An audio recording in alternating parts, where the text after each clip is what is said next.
የተቋረጠው ከ450 በፊት ይህ የሱልጣኔት ሂደት።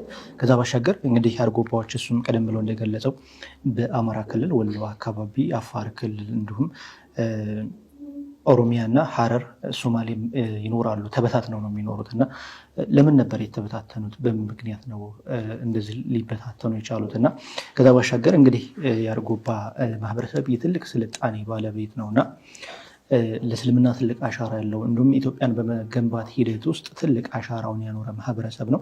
አሁን ላይ ግን ቋንቋውም አደጋ ላይ ያለ ማህበረሰቡም አደጋ ላይ ያለ ማህበረሰብ ነው እና እነዚህ ክስተቶች እንዴት ሊፈጠሩ ቻሉ የሚሉትን ቢያብራሩልኝ። የተበታተነ ነው ብዙ ጊዜ ተብሎ ይባላል። ብሔረሰቡ የተበተነ አይደለም። ከደቡብ ኤርትራ ጀምረን ቆላማውን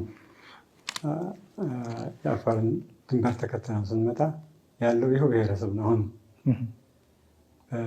በኤርትራም እንደዚሁ አሉ ኤርትራዎች አሉ፣ በትግራይም ጀበርቶች አሉ።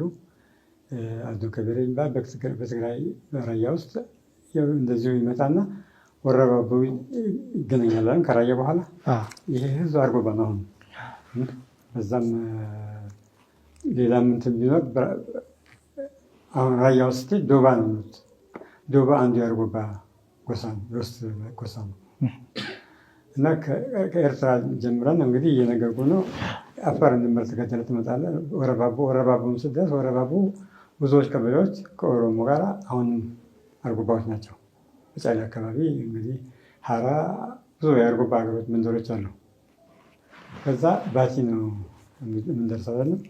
ከባቲም በኋላ አሁን ቆላማውን ባቲም እንደዚሁ እና አሁን በአማራ ክልል ያለችው ወረዳ ጋር ተያይዞ አርጎባ ነው እሱ መንደሩ።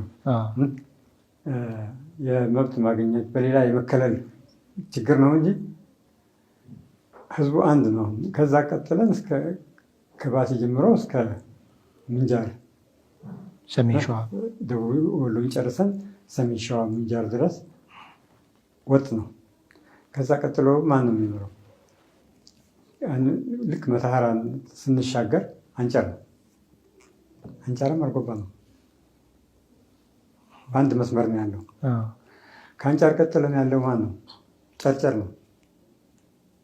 ጨርጨር ምዕራብ ሐረርጌ እስከ ምስራቅ ሐረርጌ አርጎባና ኦሮሞ እንደዚሁ አብሮ እየሆነ ነው ያለው። ወጥ ነው። ከዛ ቀጥሎ ወዴት ነው የምንሄደው? ባሌን ማካተቶ ማለት ነው። ባሌን ማካተቶ ሐረር ላይ ስንደርስ ሐረር ምስራቅ ሐረርጌ እና ምስራቅ ኦሮሚያ እና ሐረሪ ክልል አሁን እዛ አርጎባ ነው። በሐረሪ ዙሪያ ከሐረሪ በቁጥር የሚበልጠው ሐረር አርጎባ ነው። የመንደሮችም ስም አልጠፋም፣ ህዝቦችም አልጠፉም። ቋንቋቸው ግን ተለውጧል። ኦሮምኛ ተናጋሪ ሆነዋል። ለመጥቀስ ያህል ኮረም፣ ሶፊ፣ ሀዮጌ፣ ካራ፣ ጎርቃ፣ አፌዘሮ፣ ኡመርዲ ብዙ መንደሮች አሉ በሐረር ዙሪያ። ሳቆይ፣ ገንደ አደም፣ ፈዲስ፣ ቢሲዲሙ እነኚህ ሁሉ የአርጎባ መንደሮች ናቸው። አሁንም ህዝቦቹ አርጎባ ናቸው። ኦሮሚያ ናቸው። ከዛ በኋላ ማን ነው የሚቀጥለው? ሶማሊያ ነው። ሶማሊያ ሸኻሽ፣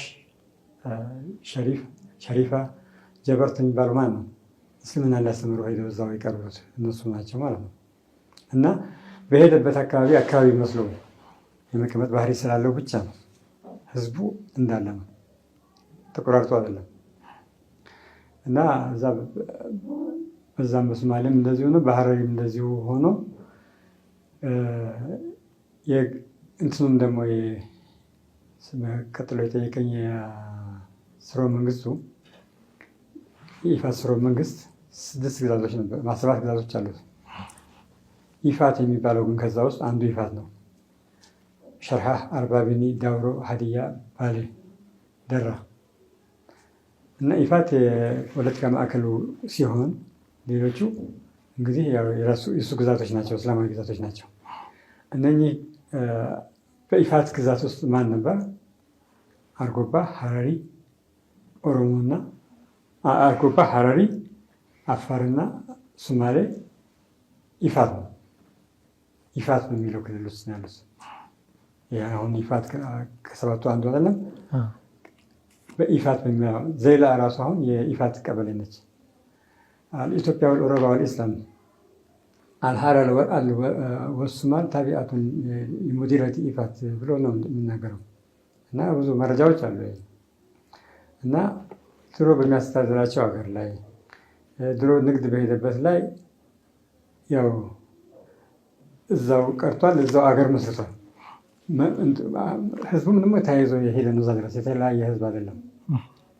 ግን የቋንቋ ጉዳይ የሰሜን ደቡብ ወሎ ላይ ያለው ቋንቋና የኛ የኢፋት ቋንቋ እንኳን ትንሽ ይለያል። ሌላ ቦታ ላይ ደግሞ የሌላ ቋንቋ ራያ አካባቢ ያለው ትግርኛ ተናጋሪ ነው። በሌላው ደግሞ ሰሜን ወሎ ላይ የተወሰነ ቦታ ላይ ደቡብ ወሎ ላይ ግማሹ ደግሞ ያው የወሎን ህዝብ አማርኛ የሚናገረው ልክ እንደ ወሎ እንትን ማለት ነው። ወሎና የሸዋ አማርኛ ይለያል። ዘይቤው እንደዛ ነው እና የተለያየ እንትን ቢናገርም ህዝቡ ወጥ ነው። ከዛ ድረስ የተያዘ ነው። ስርወ መንግስቱ እንግዲህ ይህን 7 ግዛት ገዛ የነበረ ነው። ከ896 እስከ አውሮፓን አቆጣጠር ከ896 እስከ 1285 የመክዙማይት ስርወ መንግስት የነበረበት ነው። ከዛ ደግሞ ከ1285 እስከ 1577 የኢፋት ስርወ መንግስት የነበረበት ነው እና በተከታታይ በተደረሰበት ጦርነት ከመንግስትነት ወደ ባላባትነት ዝቅ ብሎ ተቀመጠ እንጂ ከዛም በኋላ ደግሞ እስከ ኃይለሥላሴ ዘመን ድረስ የባላባት ስርዓቱ አልጠፋም።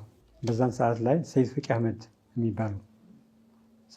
የሚባሉት የአርጎባ ሰይድ ፈቂ አህመድ መራጮ የሚባሉ የአርጎባ ሊቅ በዘመኑ አለሳቸው የእስላማዊ ጉዳይ የማይሆን ስለነበረ እሳቸው ጋር የተደረገው ውይይትና ውል አለ እና አጼ ስብስቴና መሐመድ የሚባሉትን በአዲስ አቋቁመዋቸዋል።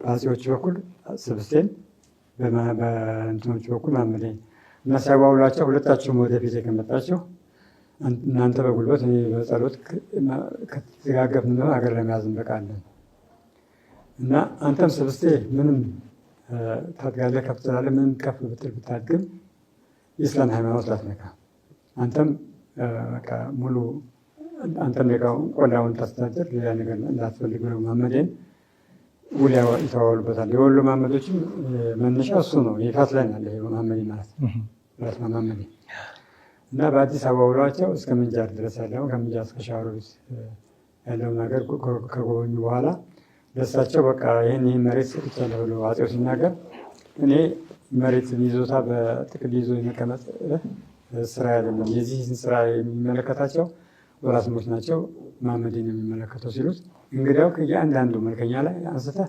ለፈቂ አህመድ ከ1/5 ይሰጥ ብሎ ውሳኔ በአዋጅ አስተላለፈ ይላል አጼ ስብስቴ እና ከዛ ይህን ካወጀ በኋላ ሮብ ቀን ለመንግስት ከዛን ጊዜ ጀምሮ ለመንግስቱ አማርያ ሊቃት ብሎ ተሰየመ ይላል የሮብ ቀን ዱዓ እና ከዛ በኋላ የመሐመድ ልጅ እዛም በኢፋት ላይ እንግዲህ እሱ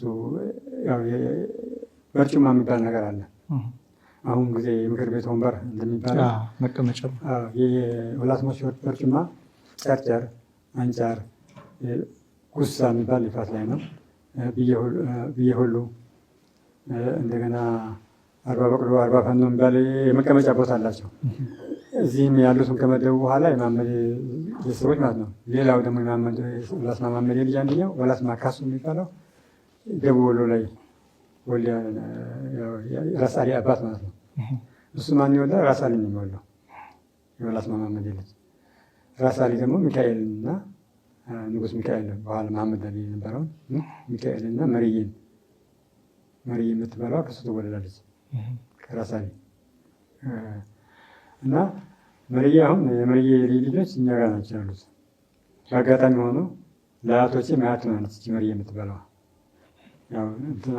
ከፍ ይላል ወደ 4 7 እንደዚህ ላይ ከፍ ይላል እና የተጻፈ እንትን ያለው እና ያ ስርዓት እስከ መቼ ይቀጥላል?